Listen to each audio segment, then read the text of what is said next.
ফখরুল সাহেব বলেছেন মৌলবাদীরা কোনোদিন ক্ষমতা আসে নাই, আসার সম্ভাবনা নেই। আমি ফখরুল সাহেবকে বলবো, আপনি মৌলবাদী হিসাবে মৌলবাদী বলে কাকে মিন করতে চান? কে মৌলবাদী? হিন্দু মৌলবাদী, খ্রিস্টান মৌলবাদী, বৌদ্ধ মৌলবাদী, না মুসলিম মৌলবাদী? ইসলামী মৌলবাদ জিন্দাবাদ, জিন্দাবাদ। ইসলামী মৌলবাদ জিন্দাবাদ, জিন্দাবাদ।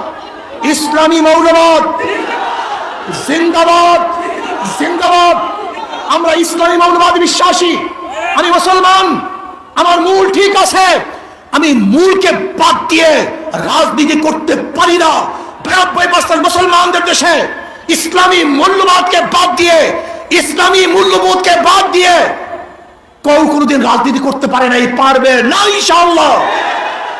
কাজী আপনি যে স্বপ্ন দেখেছেন মৌলবাদীরা ক্ষমতা আসবে না, আসে নাই, সম্ভাবনা নাই।